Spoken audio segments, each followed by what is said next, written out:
Hello everyone. This video is to introduce you all to a tabletop RPG book I'm working on. And I've been working on this, I've had the idea for many years. It's actually embarrassing how long I've had it. I had the idea around 2013, and in 2014 I started commissioning artwork um, from Cesar, an artist from Spain who does a lot of art for metal bands and such. And I'll put a link, if I can find it, I'll put a link to his website in the description. But yeah, what's the game? Well, let's get started. I'm gonna show the cover first. Undead Malefactors. So it's as a system. I want to go with OSR specifically for the you know the version I'll make. It will be compatible mainly with Machinations of the Space Princess as the system because that system just like kind of already has pretty much all the tools I would need for the setting of Undead Malefactors, which I'll explain a bit in a moment. But we're talking like magic, high tech, stuff like that. And so for sure further down the line I might like expand to other systems if there's interest. I don't know, maybe pure BX, basic expert or white star, I don't know. But I wanted to start with Machinations of a Space Princess because um, as you can see from this cover, it's very over the top as a setting. It's over the top action, and I thought like very inspired by a lot of stuff like that we've seen in heavy metal magazine and stuff like that. So I thought, even though the style is very different from what you'd see in Machinations as far as cover goes and art and all that, at the same time, like it does share some DNA in a sense of, I've been inspired by some stuff I saw in heavy metal magazine. Also, the cover doesn't necessarily scream that, but some of the art you'll see after, there are at least elements that I really wanted to be kind of like mix vampires with Geiger in the art. The artists who made the art for the Alien movies initially, the Xenomorphs and all that. Recently, and I, I was banging my head against the wall. Recently, there's an amazing book. I think it's Halls of the Blood King, something like that. Um, that for old school essentials, that is pretty much like an adventure. It's like vampires and Geiger. These things happen. No one, I don't mind. I'm just afraid that people might think I tried to rip off the idea or something. Well, I mean, if people will want to think that, there's nothing you can do about that. But it's very like it's very distinct beyond like a bit of Geiger and vampirism and yeah. I've browsed. I bought the adventure and browsed it, kind of worried that it might cover some similar things. It's not that similar, thankfully. It's not similar, but obviously you're gonna have some overlapping elements, right? As soon as you deal with vampires, like, but yeah.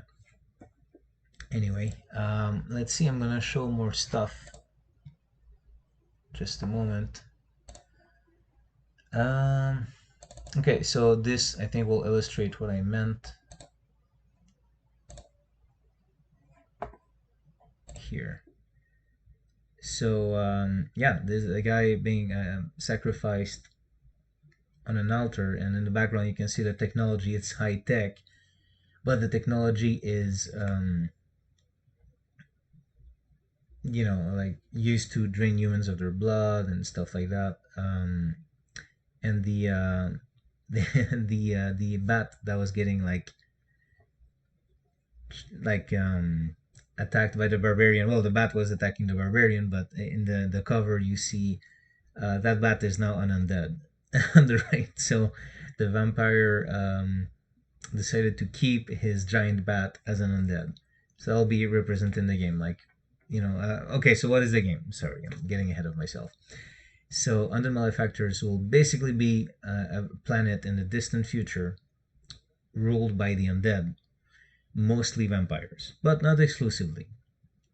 There's going to be other undead, and I don't want to reveal too much, but mostly the ruling elite of the planet are the undead, and and the humans who live in this, like, there's many city states ruled by the undead, and they're officially independent city states, but there's one great vampire who basically rules everything. But like, officially they're independent city states, but every vampire kind of knows what's up. When it comes to who rules the planet. And the planet itself is surrounded by this army of demons, and those demons don't let anything in or out of the planet. And many believe that it's the last planet that exists at the end of time, and the demons are just allowing these undead to rule forever. Like, is that true? Is it not? um and it's also, Earth is not remember, like, no one remembers Earth save for maybe the most ancient of vampires, and they're not sharing details. So there's humans who live outside of those city states, and they're more primitive in their technology. Thus, the cover where we see like this vampire fighting against a barbarian, and so basically players kind of have a choice. Like, this world, this setting will encompass two different types of campaign. I mean, people can do what they want with it, but let's say, as a default, if you will, you can either play as the undead malefactors, vampires, ghouls, maybe other stuff, or as independent humans who live in the wilderness. And they're primitive, but they're rather take chances out there than be ruled by vampires inside city states. City states are very different one from another. Like, in some of them, like, only the vampires will have access to high tech, and in other cities, like, humans are allowed to have access to that higher technology. So you might go inside one city state, and the vampire side is just this high tech sci-fi, sci-fantasy place, very baroque and gothic. And then you go to the part of the city where the humans inhabit, and you're basically in this like medieval society. Yeah. Let's see. I don't want to reveal too much yet. I'm just kind of giving an idea of what the setting is. Let's see. What could I show? Okay, I guess I should show like two examples of vampires.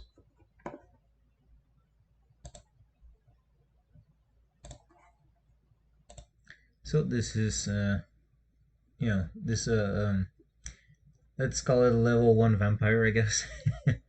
Like, just clawing their way up vampire society, or undead society, I should say. Again, it's not just vampires. We'll get to the ghouls in a moment. The ghouls are, um, in this setting, they're very. I found something that I thought was interesting to do with them, so I'll come to them in a second. Yeah, so that would be like a level 1 vampire, if you will. And then, as an example of a higher level vampire, we have this guy. So yeah, it's just, so that I don't know if you'll see it clearly on the screen, but the right hand is cybernetic. So this is like a really combination of high tech and gothic horror, but it's not. It's also very over the top action and violence. Like as you saw from the sacrifice, and all, very gory. Like it's almost like what if look at the science and technology and the magic and I don't know, almost like influences are Necroscope, especially in the vampire world, the comic book Requiem, which is about this vampire in this hellish world. Other influences, actually, kind of a little bit, I guess, Masters of the Universe, this different planet, magic and science and all that. A little bit, like if you look at Skeletor, for example, because there are liches in this setting as well, but I'm not going to cover them in this video yet. I still have to work at it and tweak a few things, so I'm not going to cover liches yet, but Skeletor is actually an undead malefactor, if you will. I could, for fun, try to stat Skeletor at some point. And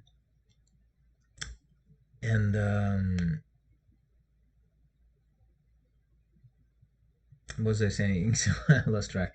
So yeah, that would be a higher level vampire, and oh yeah, so it's a combination of a technology and magic, which of course vampires and other undead ruling elite of the planet, you know, control the technology normally. So okay, here's a good example actually of what I mean. So we've seen the barbarian on the cover, and on the cover the vampire was riding a giant bat, which is very fantasy. But there is a lot of high tech. Like here you see like a vampire pilot and um, yeah, just combat planes shaped like bats. So this is very very high tech, very sci-fi ish. There's no space exploration or space combat or anything like that because again the demons surrounding the planet don't let anything in or out. So yeah, vampires don't really try to get out of the planet. It doesn't work. Um,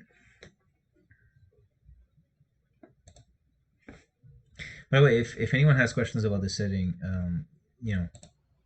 I really encourage you to ask questions in the comments. There's not gonna be a funding campaign or anything because to be honest, I just want to do this, no pressure, no timeline. It's kind of like lately I've kind of been inspired to okay, let's get this done. I had the idea for years. I even paid for the the art already. It's been there, like I had the art for years, and I'm just like okay, let's do this thing. But I'm not doing any like crowdfunding or anything like that because um, nah, no pressure, And also, to be honest, it'll be the first thing I try to write and sell. So um, it's gonna be pay what you want, by the way. It's just I'm gonna put it up, pay what you want, and people can have it for free, or they can pay a little something if they want. But you know, maybe later on, if people are interested, I can work on other on converting to other systems, or maybe even expanding on the material, creating more source books and stuff like that. Here's a high-tech coffin that vampires can use, like to be safe when they rest during daytime. So like there's different qualities and safety systems and all that. Um, some coffins will detect if they're being moved, stuff like that.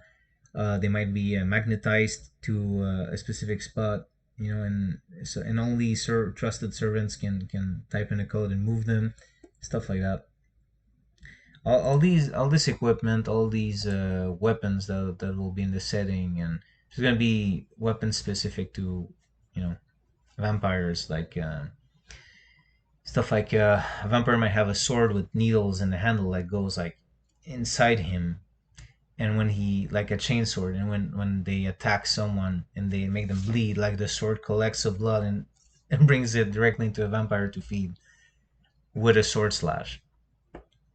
So all those things will be priced. I mean, Machinations of the Space Princess is already a system that makes it ridiculously easy to just build your own gear.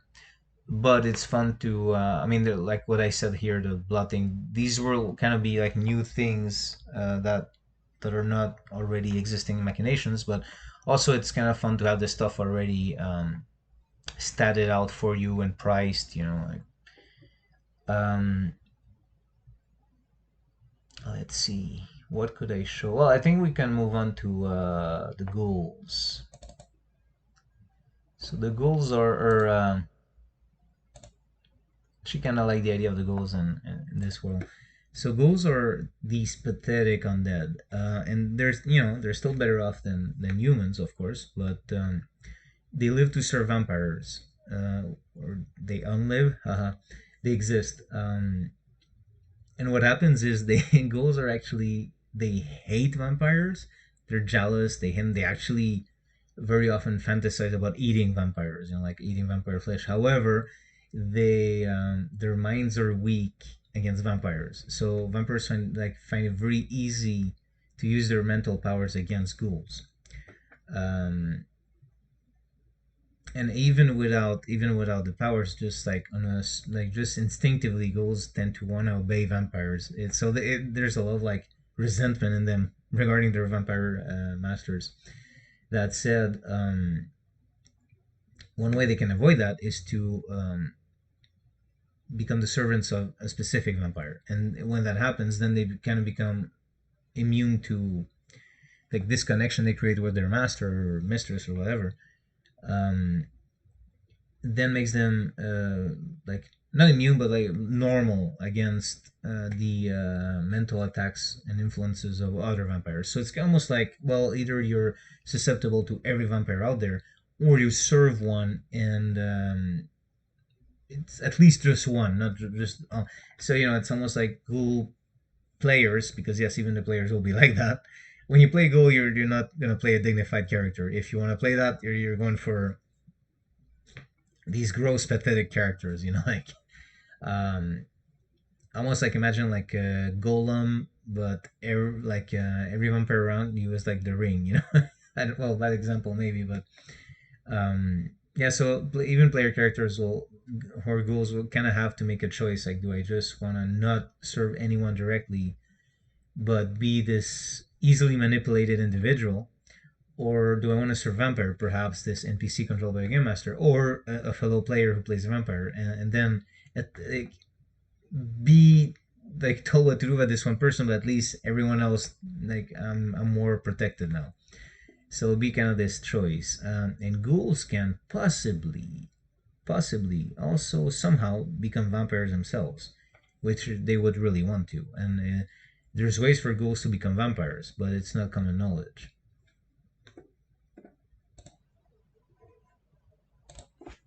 Again, if anyone has questions about the setting or anything like that, do leave in the comments. I'm gonna show some more stuff. I don't know if this presentation is I feel like I'm all over the place, but nevertheless. Okay, so I just wanted to show this scene of some ghouls, fighting off this monstrosity, this scorpion-shaped monstrosity, and there's the wilderness is a dangerous place. And let me remind you, this is in the wild. This is where also like humans exist. So the humans who decide to not live in city states ruled by vampires really want freedom over everything else, because this is the kind of stuff they can come across, that giant thing. And these ghouls are actually the context of this image is they're actually the ghouls are sent out to raid for human tribes, bring back like prisoners, to feed or to become servants of the city, or slaves basically. um which I know it's a touchy subject, but at the same time, it's like, they're undead malefactors. It's in the title, like, they're not going to treat humans in there very well. But yeah, so these ghouls are basically raiding to find human tribes, and they come across this monster. So you can imagine, like, for a human to decide, yeah, I'm gonna go live where these things can come. We can come across these things if we're not careful. it really means they value freedom over anything else, which is also, another way to play the game. Instead of playing these undead beings, you can also play humans just existing in the wilderness and avoiding raids from ghouls and fighting off stuff in the wilderness, and maybe a more traditional OSR game in that context, but on the run, if you will, the whole time. Um, what else could I show? Oh yeah, okay. So got this guy here. I'm gonna show it in a moment. So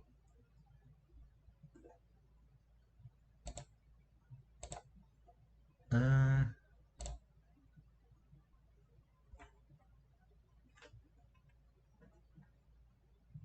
okay, I'm having a bit of a. Okay, I'm just gonna show it like this. um, so yeah, this is the guy who was fighting the bat on the cover, and I'm playing with this idea that this is kind of like inspired by Berserk, Guts from Berserk, and from Ash Williams from Evil Dead. But you can see that he lost his an eye. He lost his left hand from his. This is the guy who was fighting the giant bat on the cover, and but he now has like this hook and this cannon. So I'm playing around with the idea of, I don't know what to call it yet. And maybe a scarred Avenger or mutilated Avenger, something like that. And the idea is like just this person who has been just messed up by the undead and is out seeking revenge. So these humans are just like they have something that makes them tougher now because they have survived. What doesn't kill you makes you stronger. And they might have like their own weapons that they make, that kind of like Ash Williams or Guts from Berserk, where they were left mutilated, or handicapped in some way, but they just, it doesn't matter. Like they're gonna come for revenge, and yeah, I mean, lately, and this is kind of, lately there's been a lot of debates online about disabled characters in tabletop role playing games and all that. But the way I'm gonna approach this character concept for humans is, because it will be like a character concept that players can play, is in the same way it will be portrayed in Berserk and in the Evil Dead movies. So that's all I'll say. I'm just gonna approach it like that, and yeah, I hope no one gets offended. But yeah, so the idea is just like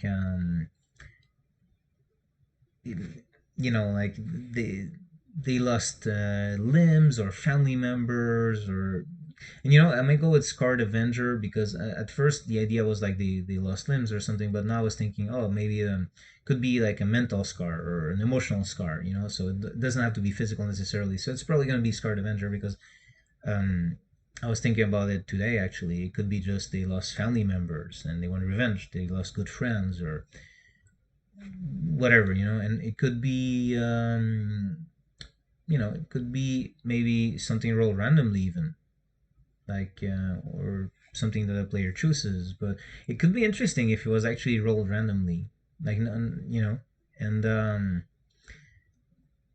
in the sense that the person decides to become a scarred Avenger or whatever I'm gonna end up calling it, but they don't know, like, as they create a character, they kind of find out what scarred them and like why they're looking for revenge. And so there's things that there's cool things that they'll have. So for example, like handmade weapons, like weapons that are their own, like the hook and the cannon there, that no one else kind of knows how to use, and they're really good with them. And their weapons, even though they have nothing magic about them, for some reason can hurt the undead in certain ways.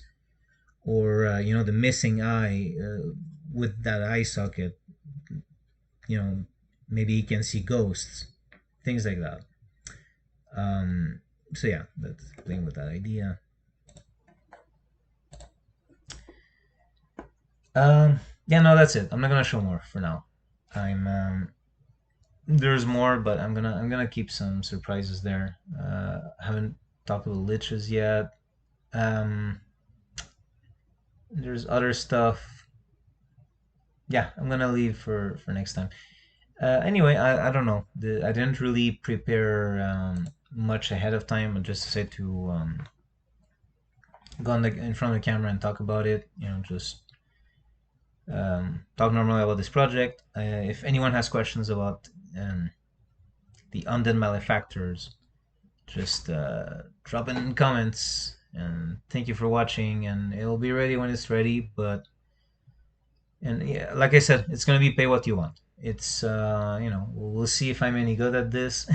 And I think the idea is cool, but let's see if people like the writing and all that. And if they do, I might make more. And if there are systems that you'd like to see that kind of setting in, like I said, the system I'll be using at first will be Machinations of the Space Princess. So I might put like a, I don't know, I might put um like it might be like Under Malefactors, the machinated edition or something. I don't know what I'd call it.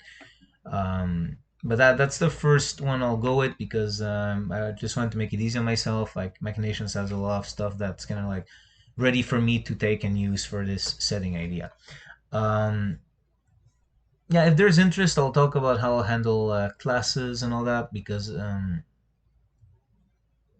yeah, it'll be a bit different, but compatible with how Machinations approaches it, where you can definitely create a character using Machination, the basic Machinations approach, but the way that um, characters will be constructed for the concepts in this game will be a bit different. But again, if there's interest, I'll make another video.